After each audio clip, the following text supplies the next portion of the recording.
What's your favorite scary movie? Depot Devoid.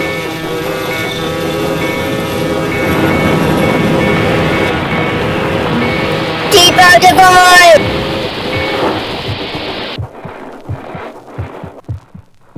Depot Devoid.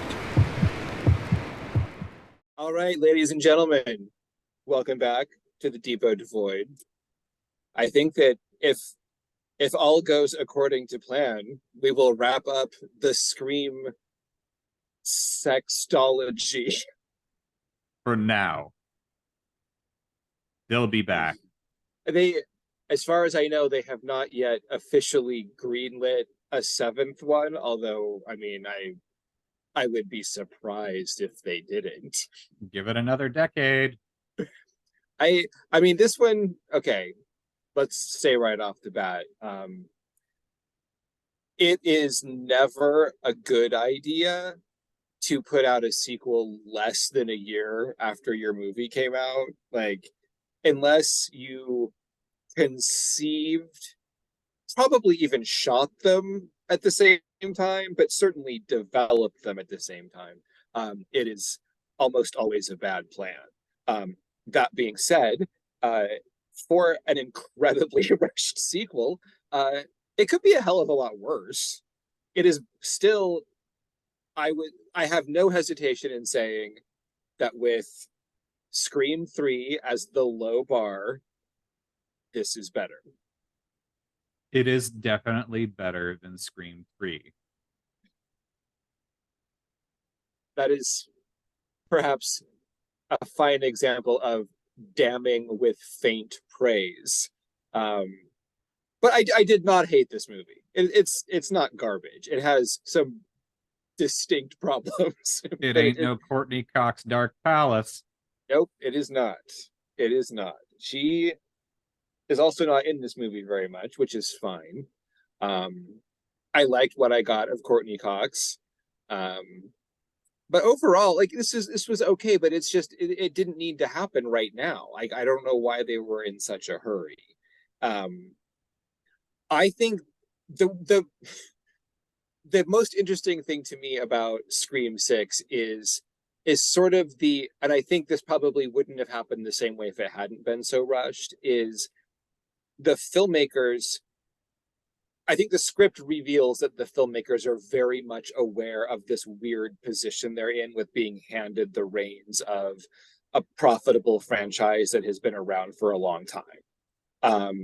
And I think that a lot of their uncertainty and their nervousness about that responsibility comes out in the script in ways that may have been less obvious if they had taken another year to develop what they were doing. But as a result, I think you kind of see it kind of adds this weird like behind the scenes texture to it that isn't inappropriate, considering that this has always been a franchise that is about the making of horror movies anyway. Well, no, and this was a rushed one, and it was a rushed one where they also then didn't have Nev Campbell because they fucked that all up. But did you miss her? That's actually one of the most intriguing parts of this. They did a great job writing her out with complete ease and no love, but they didn't break anything by doing it. It was almost seamless aside from one very obvious glaring problem here, Matt. And what's that? They didn't kill her. You can't go this long into a franchise and just let somebody get away scot-free. If they have a Scream 7, they need to totally Nancy her from Friday the 13th. Nightmare on Elm Street Part 3. And that's one thing that I always loved about the Elm Streets, is the way they would bring people back and kill them off. And they actually talk about that in this movie, which hangs a lantern on one of the other problems with it. But trying to stay slightly on topic with the Nev Campbell issue. I don't miss her in this movie. I don't think we even needed that one name drop that we got. I think that was totally unnecessary. I get why you do it, but I don't think we need it. But I do think that it remains open, and the filmmakers have said there's always a place for Sidney Prescott in any Scream movie going forward. And I think that sooner or later, she'll come back to die. She has I, to. I think But I that's want it that's to be inevitable. 2 movies. I want her to be in 2 of them. I want her to show up and you think she's gonna die, and then I want her to show up and really, really die. What I think should happen is the next movie, Sydney and Gale should team up as Ghostface, but Sydney should carry Gale around like a papoose the entire time, and both of them wear Ghostface masks. I think that works for me. Gale Weathers is very small. Well, and if that's a few years down the road, she'll just be like a husk of an old lady anyway. She'll be very easy to carry around. Tuck her up like a Mayan Nev mummy. Campbell is a dancer. She's very strong, so it will not be a problem for her. Okay, they name drop her and then just sort of leave her out. She's not necessary to the story. I don't think that we miss Sydney, and I think that if she comes back at some point down the road, it can be great. It'll probably, at this point, they'll have to do something to lure her back, like financially. Pay her, because there may be a little bit of love lost there. But this movie, okay, it starts out with this sort of switcheroo. We have a Ghostface killing, and then Ghostface gets killed by a different Ghostface. all right, let's start there at that restaurant scene. Okay. We open at the restaurant. That woman's a fucking moron. She's a professor in horror films, and she doesn't grasp any half of a trope. Which is straight up what Ghostface says to her, too. Yeah, it's disappointing. It's really, really embarrassing. But hey, naive, trying an internet date. Hey, let's go get killed in a dark alley. It was bad. It was that whole sequence. It's an interesting approach to have the story that could have been kind of usurped by this other story. But here's the thing: I don't actually I don't think I particularly love either of those stories. I don't think that one is better than the other. It's nice to do that because it's a little bit different, but it's only an interesting thing to do because there have been 5 movies before, and so this is a variation on a theme. But the story that's getting murdered isn't objectively better or worse than the story that we get. And in fact, the story that we get is just more revenge. I'm not going to try to do spoilers here. There's going to be tons of spoilers, everybody. If you didn't watch this, yeah, don't fucking listen to this first, idiot. Jesus. So the whole motivation is fucking revenge. Again, we've done that. Now, hold on a sec, though. I'm just getting a little thought that occurred to me, and I could be wrong because I did watch this movie twice, and I wasn't completely paying attention either time, and it was 2 weeks ago the second time. When we're killing the first Ghostface in this after the opening murder, was there a body in the refrigerator in his apartment? Yes, his boyfriend had already been murdered and chopped up and put in the refrigerator before he came home.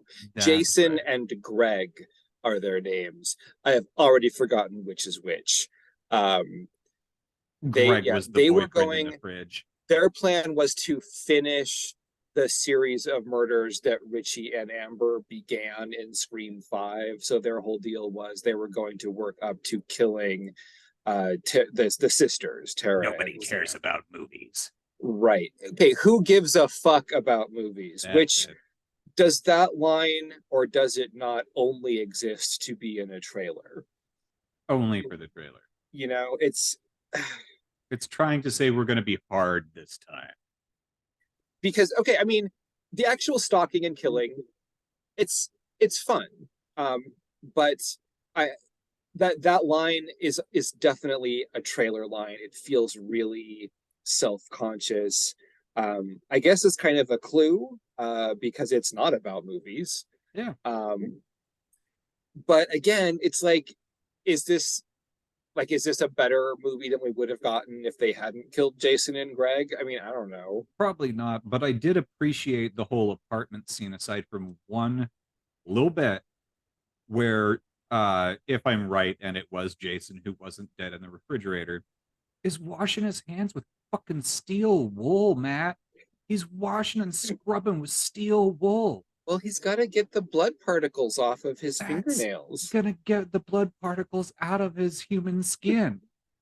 It's gonna open up his little space suit that allows him to that'll walk around in contaminate life. the samples, and they'll never be able to prove that he was the one who killed her. All I'm saying is Also, that guy I should have just had bloody watched, hands. I just watched Bill and Ted Face the Music last night.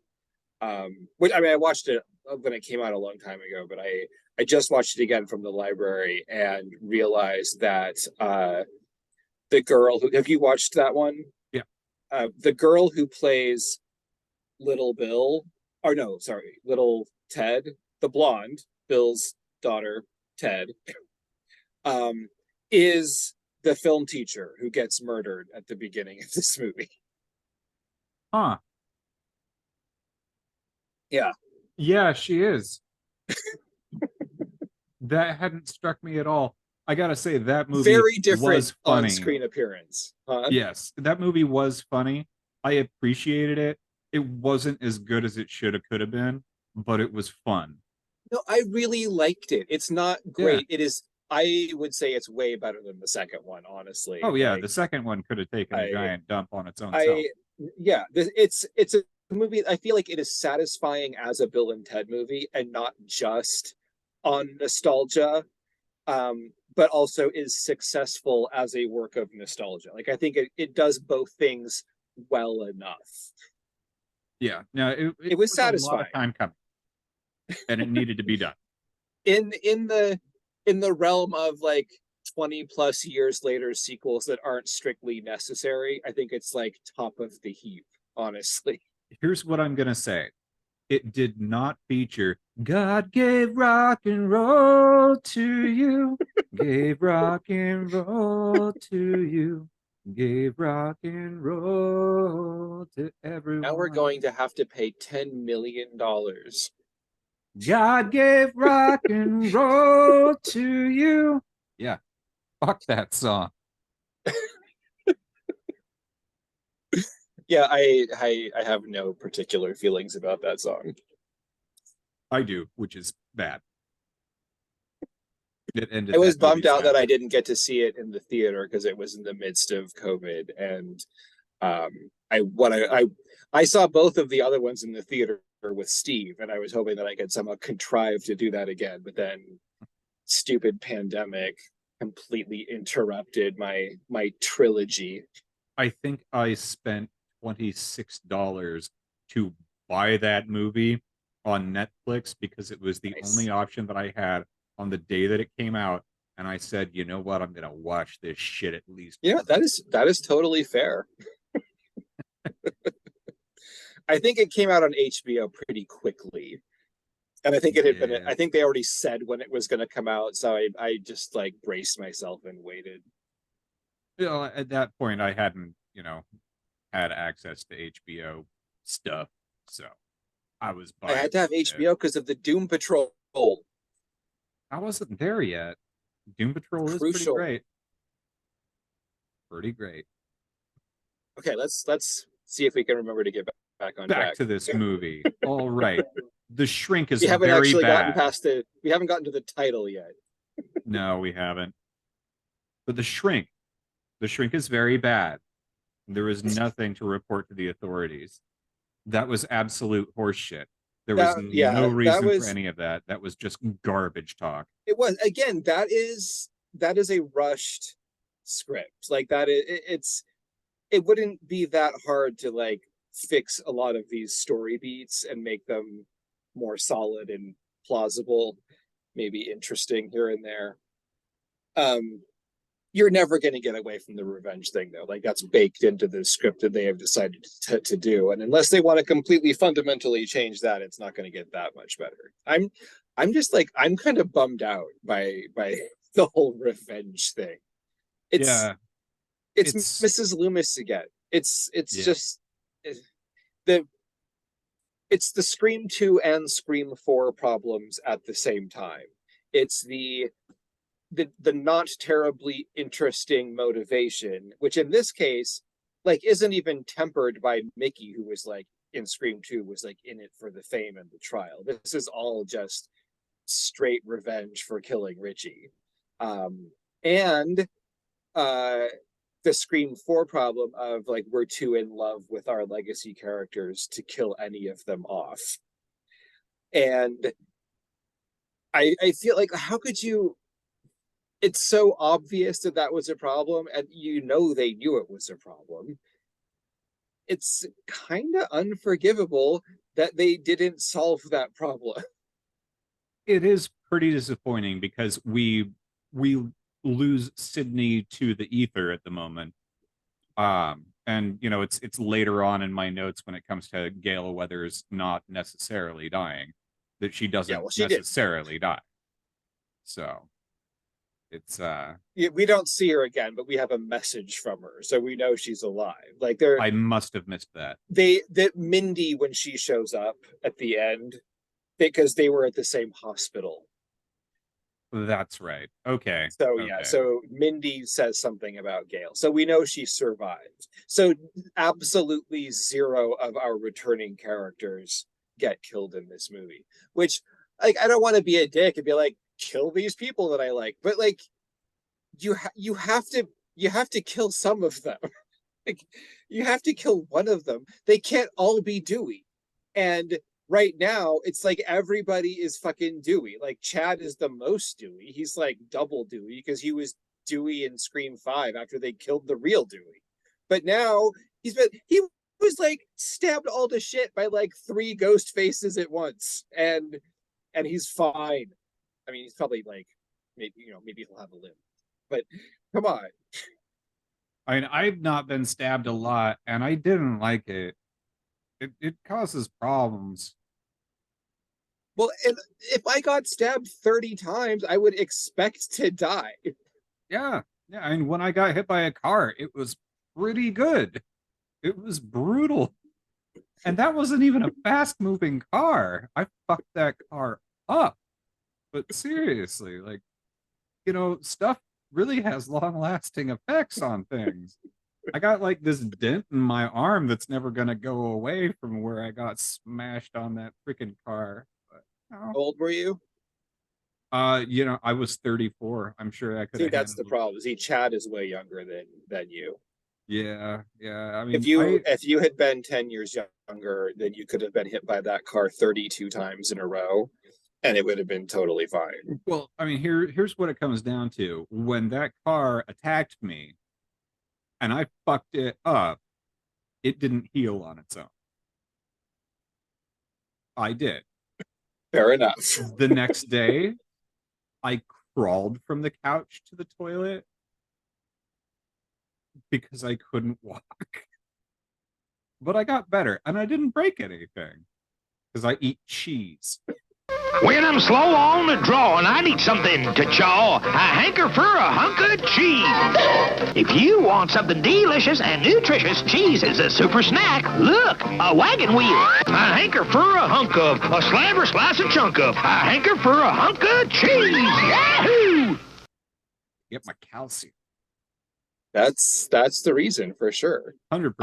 Cheese is I cut out the thing. middleman, and I subsist on a diet primarily of human teeth.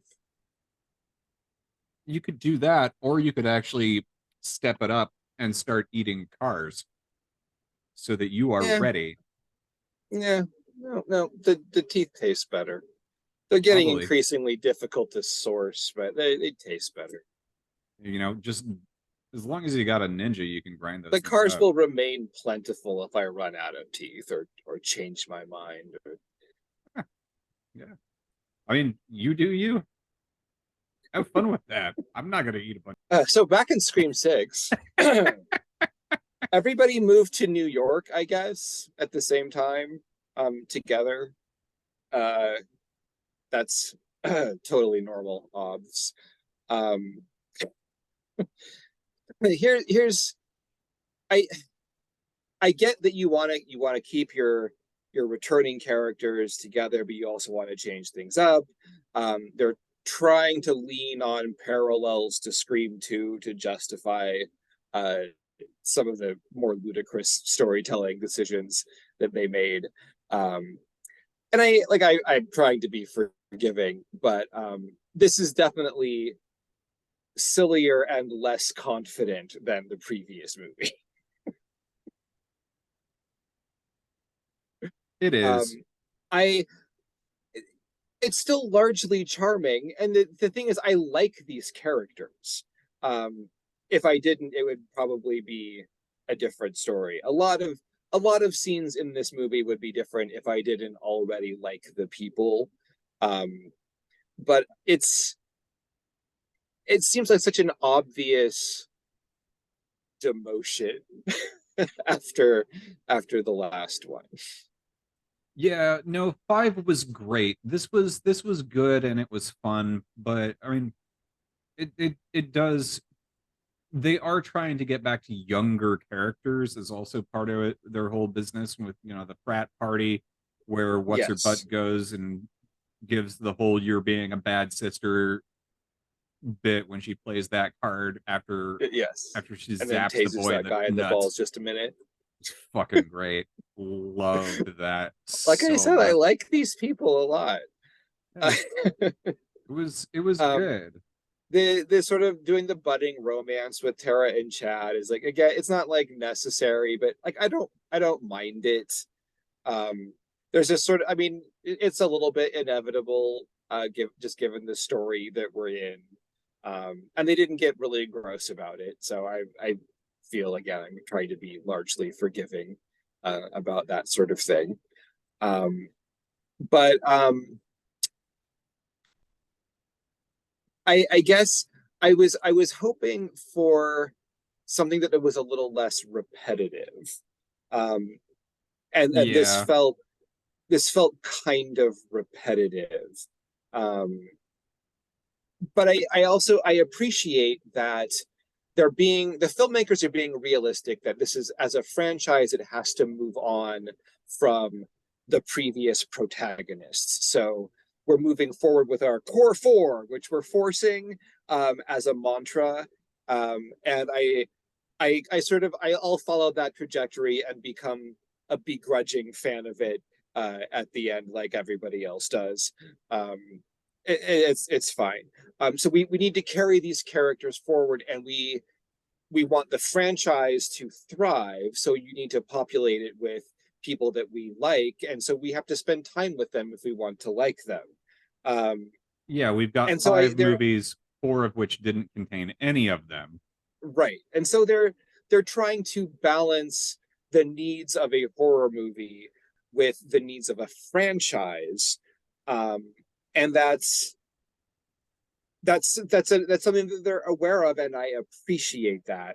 I don't think that they made all the right decisions, but I think that that's what they're juggling here, and it's an unusual situation. I don't think it's ever happened before, where you have a franchise that's been directed by one person over literally like entries in 3 different decades.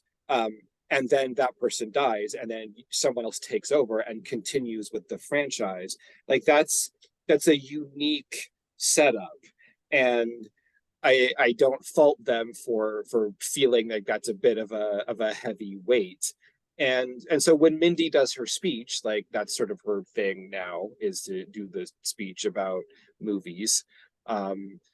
She talks about it being she talks about the franchise and the needs of the franchise, and I think that that's what the movie is about, is like trying to find a place for it's trying to carve a new place for itself in that has never existed before. And I don't think it totally succeeds because, like every single time that Scream has done this, they find parallels and they talk about them, and then they end up not really following through with any of it. Right.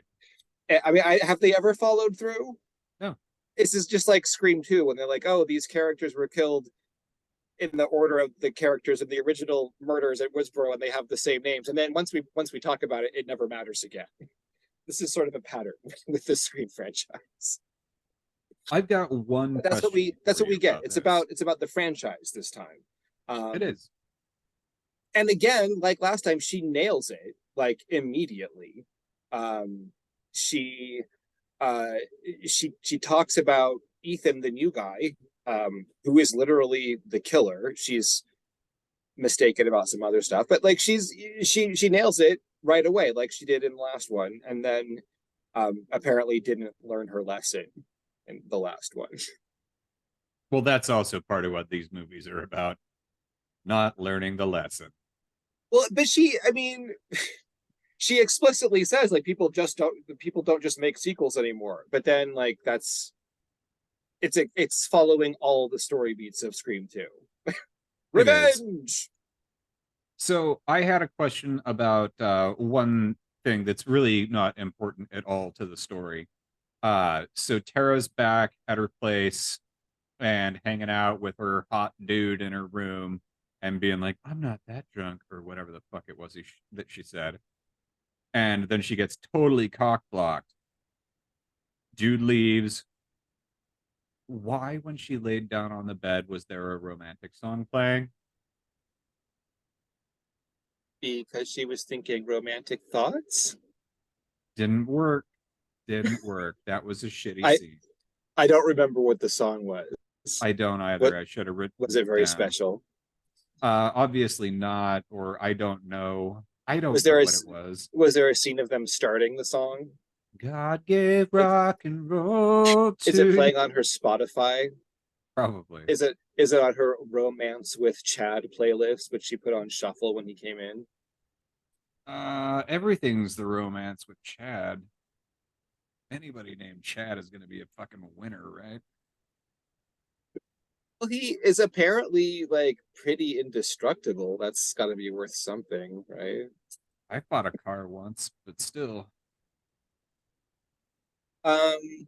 Well, should we jump ahead to where Quinn gets fake killed and then the big window scene happens? Not quite. I gotta add. That felt very first draft. Right after this whole cock blocking bullshit romance song party is this movie's too horny. Cock block and roll.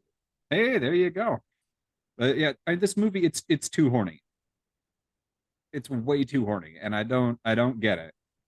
It is hornier than previous Scream entries overall. Yeah. Yep. The convenience store was fun. Yes, let's carry on. Yeah, I did. That scene was all right. I like that scene. Okay. It was fun. It was nice, sort of give it a little bit of New York flavor. Even the whole thing, I think, was pretty much filmed in Canada somewhere. I think it was like filmed in Montreal. New York, Canada. Whatever. They're basically the same. It's a hop, skip, and a jump away. Yeah, so we actually do get some decent murders in this movie. They just, none of them are from the people that were in the previous movie. Yeah, and some of them really had it coming. But the movie, like, it gives us some good bits. Again, I'm not sure what it is about the big scene where Quinn is apparently killed and everybody has to escape on the ladder through the window. It feels like a first draft of something. Like it doesn't feel like it's necessary or natural to the situation. It's fine, but it's not particularly inspired. Everything just, and it goes on way too long. It's like that one took fucking long. Forever. It just goes and goes, and it's not that great. It just sort of, it slows everything down a little bit. Well, and also, if Um, you know anything about that particular type of extendable ladder, that's fucking bullshit. That wouldn't handle one. Probably not. Not even probably. I guarantee it. That is not a ladder Well, I that mean, can take I lateral mean, force. maybe cute guy across the way invested in a really nice ladder that just photographs like a cheap ladder. No, I know that type of ladder. It is a cheap, thin aluminum thing. But they are beautiful, lightweight women, You and can't be they lithe enough to they not break that they ladder. barely put any weight on there. They're petite, like all women should be. The directional force required to break that ladder is not going to sustain even well, all right, I'd be lying if I said one of my cats. But seriously, you put an 8-year-old on that motherfucker at that 90-degree angle, it's done for. I'm talking about the ladder and the 8-year-old. I mean, not that you'd want to.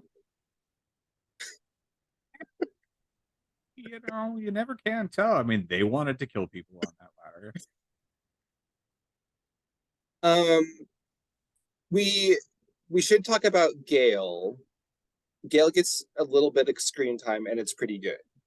Her two big scenes are when she meets the girls outside, and they hit her again because Gale's pretty good at getting hit. Um, I appreciate the fact that she changes back to original Gale. That the last movie ends with her talking about how she's not going to write a book about it, and then obviously she immediately wrote a book about it. I kind of appreciate that. Like I think it gives some weight to Dewey's absence, because even when they're not together, just the fact that he exists in the world kind of keeps her from fully becoming her worst self. And now that he's gone, she just immediately becomes her worst self. And I appreciate that. I think that makes sense. She is a monster without a balance. Yes, absolutely. She has no more tether to Mm. to morality No foil. as it exists among the human race. Um, and we get an actual like Gale specifically being targeted by Ghostface, which has never happened before. Like we get chases and stuff, when she's involved in the story, but we've never had like Ghostface just calls Gale and builds a murder or intended murder, since none of our actual friends get murdered, and builds a murder around her. And so that was a refreshing change. And again, like I enjoyed it. I thought it was a good scene. I thought that she gives good chase. She has in each of these, and I like that scene, and it was a good fight. And she should have died. I have mixed feelings about it because obviously I don't yearn to watch her die, but she probably should have. And she might. I mean, I guess they could just say like she died of her wounds after all in between this one and the next one. Yep, you never can tell. With this franchise, probably not. Yeah, I mean, they seem to be really into bringing back people you thought were dead. That's how we get Kirby from Scream 4 returning as an FBI agent, which was sort of their big like they laid the groundwork for that in the last one. Like you would actually see like when they're scrolling on YouTube in Scream 5, like there's a little sidebar of suggested videos, and one of them is an interview with Woodsboro survivor Kirby Reed. So they kind of laid that in last time. Right. And so yeah, we get like this is our Nancy and Nightmare on Elm Street Part 3. Is we have Kirby returning like 2 movies down the line as a grown-up and a professional version of the character that she played as a teenager. It is a thing, and it's actually quite a bit of fun. I enjoyed having her on there. I liked her, and she actually like she seemed like a, you know, like a grown up compared to her previous appearance, you know, like Yeah. she seemed like she had grown into a character that was commensurate with who she was before, but also was, you know, not exactly the same person that she was in 2011. Yeah. Guess To we it. have less than a minute, so we'll return to wrap this up in a minute. We'll be right back. I'll be right back.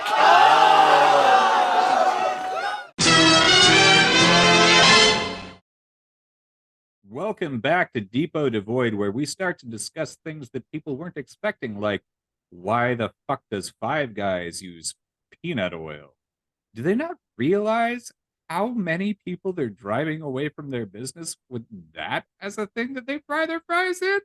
How dumb can you be? I actually heard that they use peanut oil because they hate people who are allergic to peanuts and they are hoping to kill them. That's what I heard on their official website. All right, they admit it. It's their mission statement to kill people with peanut allergies. Thanks a lot, Five Guys. I might not agree with their business model, but if they're admitting to that, I respect them. Wait until you hear what's going on at Arby's. Hot damn, this is gonna get Tune juicy. in next time, folks.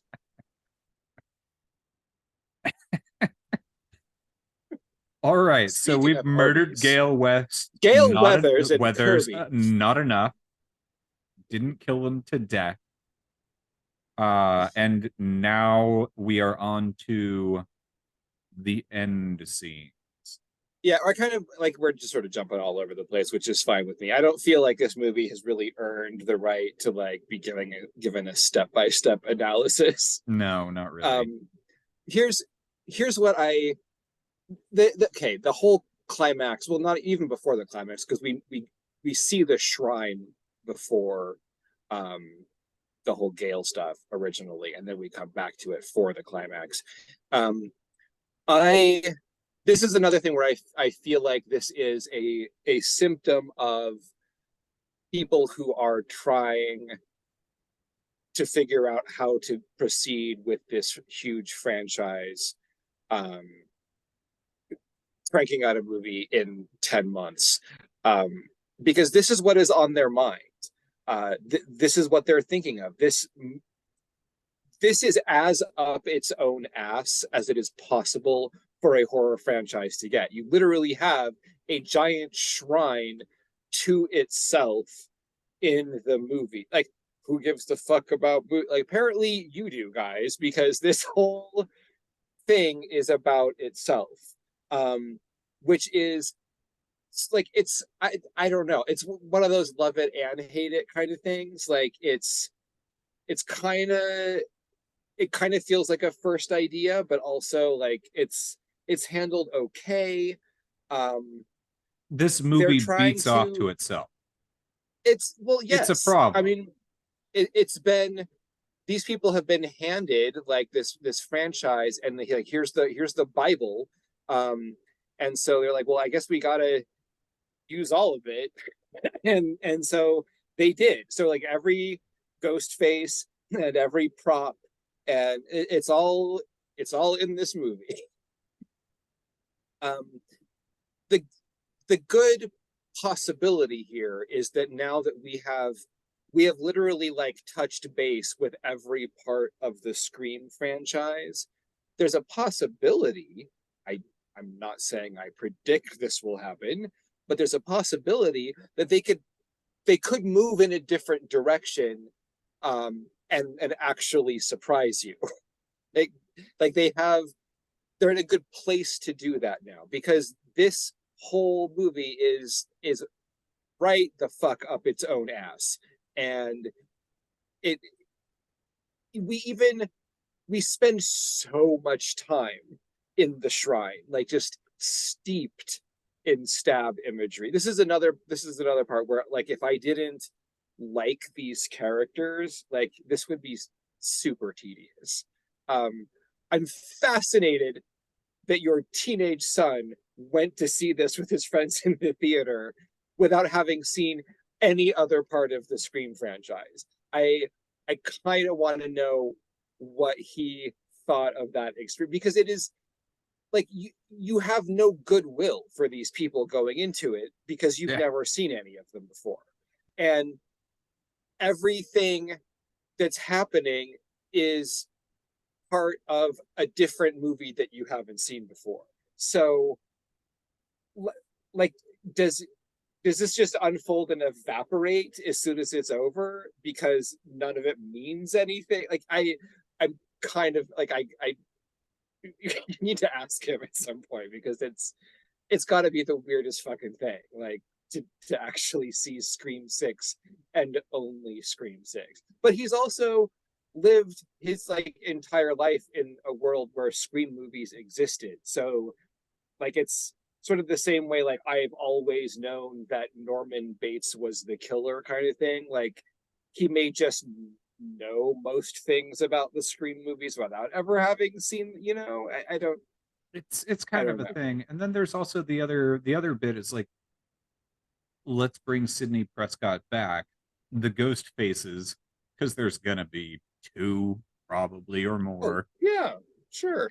They kill her, and now they don't get to be like, well, guys, we got her. I guess we're done.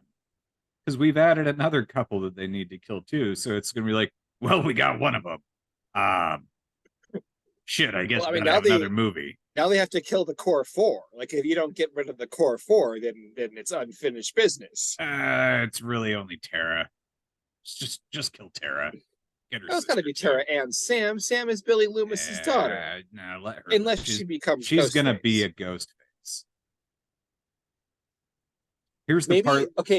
Okay, hear me out.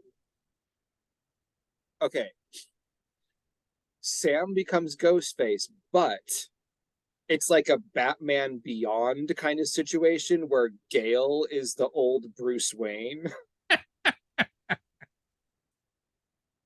Sam, no, wait. You have to go over here and kill. Are you wearing your suit, Sam? Damn it, you're doing it wrong. I love it. The Joker's over here. I did appreciate that Ghostface acknowledged that there was a point in which Gale would have made a great Ghostface, because that's what Scream 3 should have been. It would have. But also that Courtney Cox's Dark Palace could have been so much better. It could have been Courtney Cox at her brightest shining star instead of the thing that it became. The disappointment about we get some horror talk with Mindy and Kirby, which feels a little forced. There's like so many things in this movie. It feels like it had to be there, and that's why it's there. Sort of like that "who gives a fuck about movies" line at the beginning. There's things that are like I can see them sitting there at a typewriter going, "This thing writes itself." Well, that's a bad sign. If it writes itself, it's probably not doing a great job, and you should put it away for a couple months to come back to it. Yeah. But no, I mean, how the climax again, it was okay, but the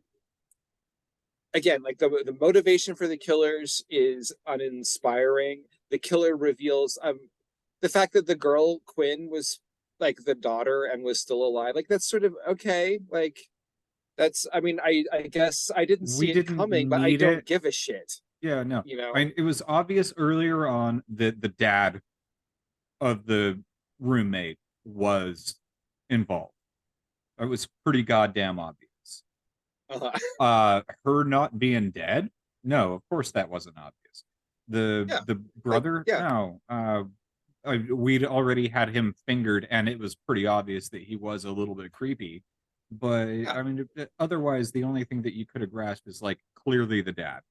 Um, but when it comes down to it, in the end, uh, I, I don't necessarily need to even ask you what is this movie all really about, because I mean, it is clearly about revenge and trying to keep a series going that has hobbled itself by cutting out Sydney, but they did a beautiful job of doing it. So that's what it Yeah. is.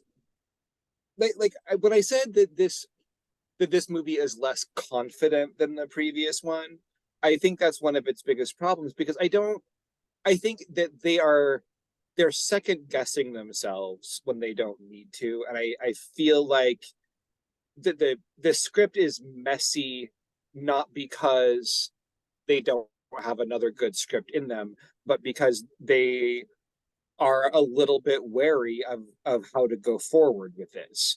Yeah, And that is absolutely understandable. And I think that as a result, they've made some missteps. I think that they definitely they have to know that Scream 3 is the bar, and that as long as they don't fall below that, um, they still got some room to go.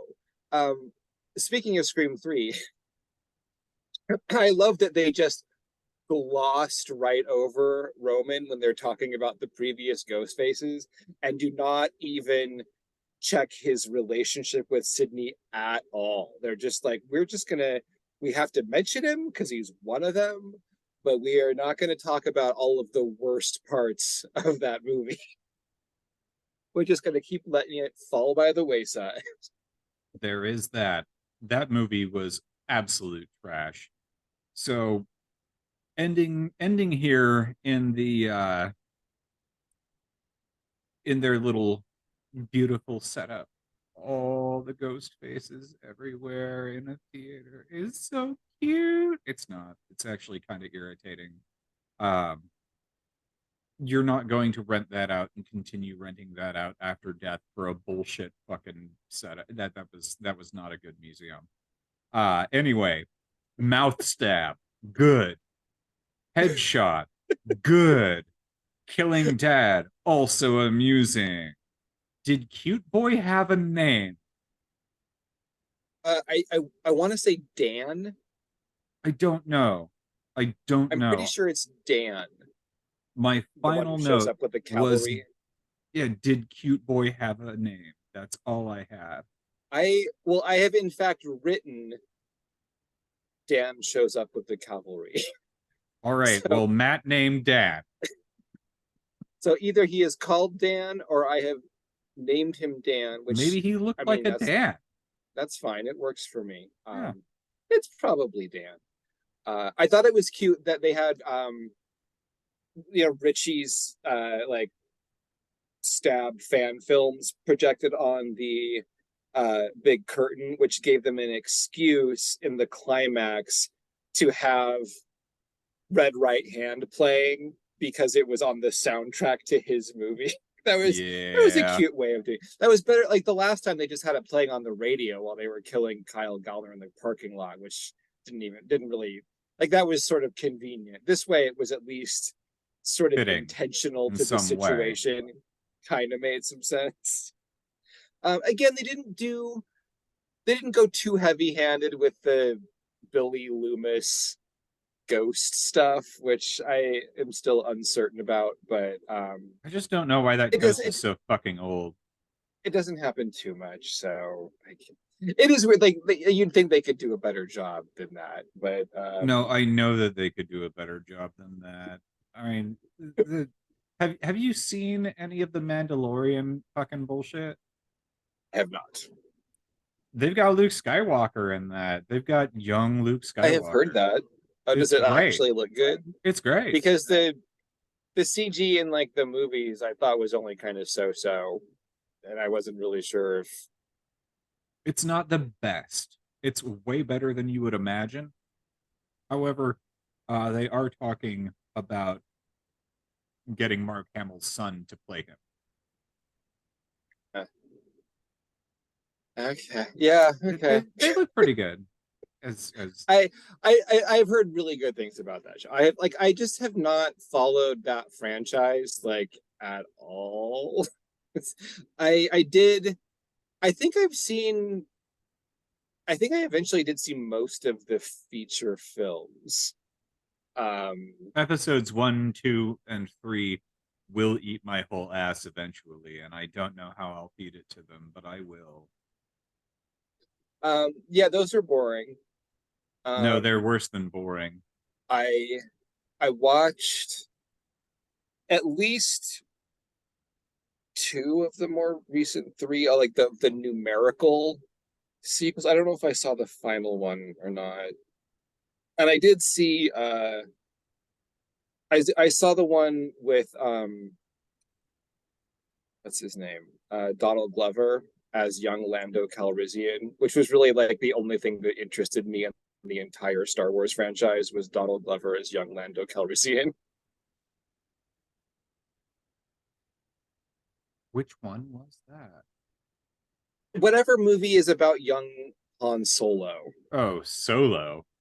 All right. Is that what it's called? I think so. It was on Netflix at some point, and I love Donald Glover, and I had heard that he was playing young Lando Calrissian, and I was like, that is perfect casting. So I had to check that out. And it was indeed perfect casting. Like you can't do better than that. It was good. There were things about it that I enjoyed. I didn't really care that much about the movie, but I liked him in the movie. Yeah. I have forgotten everything else that happened in it. The thing that actually stuck with me about it is there have been many questionable choices that a constantly stoned Woody Harrelson makes in his career.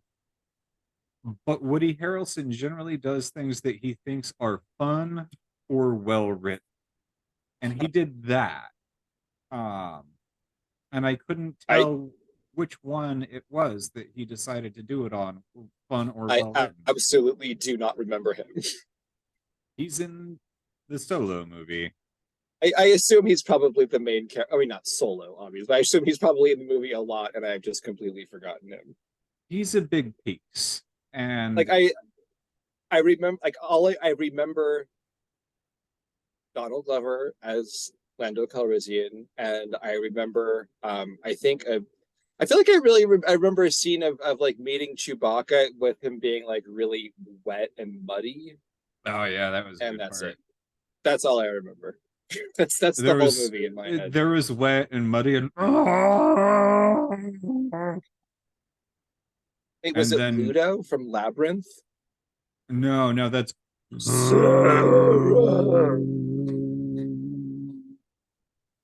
Ludo. Solo friend. Solo friend. My spaceship. Something like that. I think we got it. That's how I recall it.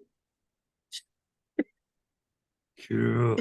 How did we get on Star Wars? I don't even remember. Oh, something it doesn't even matter anymore. I mean, this movie's over. I watched any of that really. I was mildly curious, but like I just after those prequels, I just was happy to lose interest. Yeah, the prequels needed to die. All right, so we're not talking about Star Wars right now, but we're talking a little bit about Star Wars. Episode 3, when Anakin goes and kills all the younglings and all that bullshit happens, and he gets his arms and legs cut off and has his little crybaby fit with Obi-Wan. Seriously. He's like, oh, you're my enemy, or you get, and then they put him back together, and he's like, "Where's Padme?" I have only the dimmest memories of that movie. It was terrible. It's I- the worst. The only thing I feel like that third one was slightly less boring to me than the second one, but like it might just be like the second one I literally took like 4 times to get through it. I just kept completely losing interest and wandering away and forgetting what was going on. It's not working. I eventually saw it. I know. I don't remember what happened. That one's Attack of the Clones, right? Fucking care. I feel like I remember a scene of like Ewan McGregor or somebody like fighting like on the outside of a flying car, like in flying car traffic in a city, and nothing else. That's it. The Fifth I have a Element is flash of better. that memory, and I don't remember anything else. All right, let me put it out here. Ewan McGregor did come back for like Obi-Wan Chronicles or whatever the fuck they called it. That's fun. I have That's heard good. that as well. I suggest watching that. I will rewatch it. And I that's just saying something. like do I need to like, because here's the other You need to know nothing. thing. It's like I haven't internalized anything about Star Wars outside of the first 3 movies. So yeah, you if I need to know need nothing. information, okay. Because I will not have that information and I will not seek it out. Don't seek it out. Don't care about it. That one stands alone and is pretty well done. I didn't like the end of it, but it didn't hurt me any. Okay. I've mostly been watching really old TV. That's great. And hey, you know what? This is our wrap up for Scream 6. A bunch of bullshit about Star Wars. Yeah, I will also I bought the complete series of the Rockford Files, and I've been watching that. I know that I've heard of the Rockford Files. Papa used to watch Rockford Files all the time. No, that's TJ Hooker. That's Rockford Files is James Garner. And it actually, Rockford, like most of what I've been watching lately are shows that started before I was born, but were still on when I was super young. So Rockford is one of them. James Garner as like an ex-con turned private detective, with an easygoing charm, I must say. I've been watching Barnaby Jones, which has been pretty fun. I feel like, do you remember Police Squad, the TV series that became Naked Gun? It's the best. It was do you remember the intros to the episodes of Police Squad? Like that level of drama where it's like Police Squad in color, and then they start the music, and then they tell you who the stars are, and then they're like, this week's guest star, and then they tell you the famous person's going to guest star in it, and then they're like, this week's episode, murder in the first, and then Police Squad would show like the on-screen title, but then like the title they're saying is a completely different title, and they would show the guest star getting murdered, and then they would never actually be in the episode. But those intros are exactly the Barnaby Jones intro. They're like lifted like beat for beat from Barnaby Jones, which stars Buddy Ebsen, better known as the dad from the Beverly Hillbillies. Yeah, no, I don't remember that. It's been 30-something years. It's good stuff.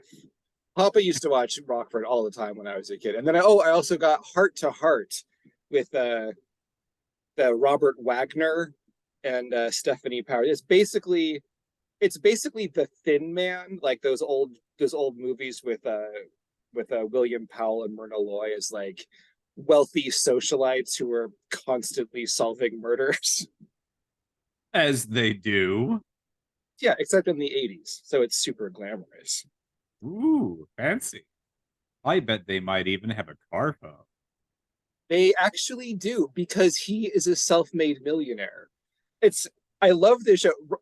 Bill kind of hates it when I watch it because okay, they have like a chauffeur handyman cook played by Lionel Stander, whose voice is basically like this. And he's the narrator. Like the opening of every show is like, This is my boss, Jonathan Hart, a self-made millionaire. This is Mrs. Hart. She's gorgeous. And it's impossible not to just start talking like him when I watch the show. And then It's I just almost start like repeating. Gilbert Godfrey. There is an element of that, but I feel like a more direct comparison is the voice of the teacher / manta ray from Finding Nemo. I got it. I know what you're talking about now. Like when I give it a little more Brooklyn than he actually has, I think, but it's kind of Benny the Cab from Roger Rabbit as well. Ooh, But it's really good, and so I've been watching that and talking like Lionel Stander all the time, which hurts my throat and enrages Bill. Now, see, if if you're gonna use this voice, you could always toss in there toots and see what happens. What can I get for you, doll? exactly, it's not going to go over well, but it can at least be entertaining to the other person. It's a good game. To wrap up, what's your overall impression of Scream 6 going forward? Are you looking forward to Scream 7? As much as it pains me to say it, I didn't think I would, knowing that we weren't going to have Sidney Prescott in this one. I did not think that I was going to think that the next one might be good. I think that they did a very good job with Scream 6. I do think that it will be fun to see what Scream 7 is going to be, but I'm not going to say that I am not without trepidation. Yeah. They came in strong with Scream 5 and they stumbled a bit with Scream 6.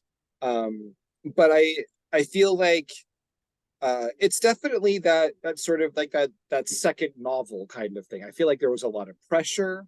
And I think that they definitely seemed to internalize some of that fear and but maybe hopefully got it out of their systems a little bit. I feel like the movie was fairly well received. And I think that maybe going forward, if they don't try to put out a seventh one next year, they have an opportunity here to do something really good. And I hope that they are not afraid to.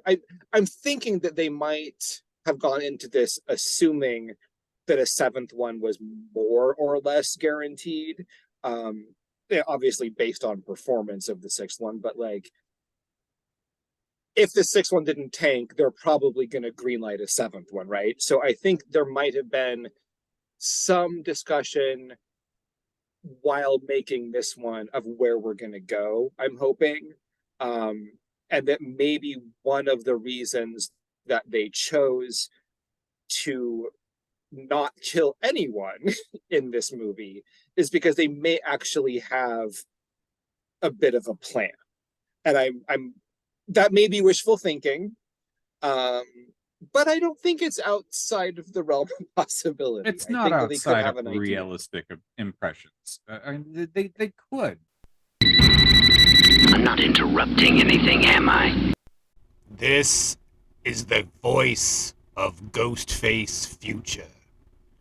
I felt like I should pop in here for just a moment to give a little bit of context. I'm going to be dropping this episode around Halloween of 2024, but we actually recorded it more than a year and a half ago, and it seemed maybe relevant to mention since in the intervening months, a Scream 7 has been greenlit, and a lot of changes have been made, and people have been fired, and people have dropped out. And so the following conversation is a bit hypothetical and moot at this point, but I didn't really want to cut it all out. So I just thought I would come by and mention a little detail about when we recorded it so that you don't think we are insane or idiots. We may be both of those things, but it is not because of the following conversation. They did this one too quick, but I feel like they Yes. had ideas for where they wanted to go, especially when they heard that Nev Campbell wasn't going to sign on. I'm sure that they took a pretty major turn Yes. and said, yes, hey, they've acknowledged we that could there go. were changes made based on the fact that she chose not to participate. Yep. So I get that. And but I think that it didn't hobble the movie. And I think it was high time to stop saying that it's always about Sidney Prescott. I think the problem was that they were like, okay, it has to be about Tara and Sam. And I don't think you have to make it a revenge on Tara and Sam story in order to include them in a new Scream movie. And I'm hoping that they have a little bit more interesting, unexpected way to get us there for the next round. Now, I've got nothing to base any of this on other than what I would like to see. But what I would like to see is that Sam ends up going Ghostface. Not necessarily in the way that we might expect. She might be going Ghostface to kill another Ghostface. And everybody thinks that she's going after Nev Campbell. We got her going after Sidney Prescott. But the reality is she's gone full Batman. And she's trying to stop the real Ghostface who's really going after. Okay. But that's yeah. We're at least 2 movies out for that. That's I like that because you have parallel stories happen, which is sort of what did I tell you about what my idea had been for a future Scream movie, which could really kind of happen at any time. Like it's not really contingent upon franchise direction. But I thought it would be interesting if you had someone who lives in Woodsboro, has lived in Woodsboro all their lives, so they're very familiar with how this stuff plays out, and they have a list. They have like they have a murder list. They have some people that they want to do, and so they're just biding their time because they know that sooner or later some crazy fucked up movie junkie is going to go Ghostface and start offing people in Woodsboro. So you have that finally happens. You have your crazy people with letterboxed accounts instead of personalities thing. And they start killing. And so our story is the person who then begins their personal series of murders patterned like Ghostface, so that those will all get blamed on the Ghostface that is currently operating in Woodsboro. But obviously that Ghostface is aware that there are other murders happening that they're not responsible for. So it becomes this very like, it depends on how you have that Ghostface react. But we're basically like that, again, both looking at a Batman idea. Right. It's a parallel Ghostfaces. Yours is more vigilante. Mine is more opportunistic murder. But it's still like 2 people who try to become Ghostface while Ghostface is happening. I like it. Either way we go, I see a future in it. We could do all 3 ideas at the same time, and then all 3 Ghostfaces can fucking stab Chad. All 3? I'm sorry. I think we're looking at like 6 to 9. 69 dudes. Oh shit! I hadn't even thought about it that way. All right, I think that's probably a good way to wrap it up on this one. I think so. All right, Matt. I love you, and let's reconvene. All right. Autobots, transform and roll out. Roll out. Depot Devoid is hosted by Matt Fagan and Ted Fagan. Depot Devoid is not hosted by Ian Fagan because he died, and we miss him. Find us at Depot Devoid Podcast on YouTube, Facebook, Instagram, and all your favorite podcast platforms, or reach us at depotdevoidpodcast@gmail.com.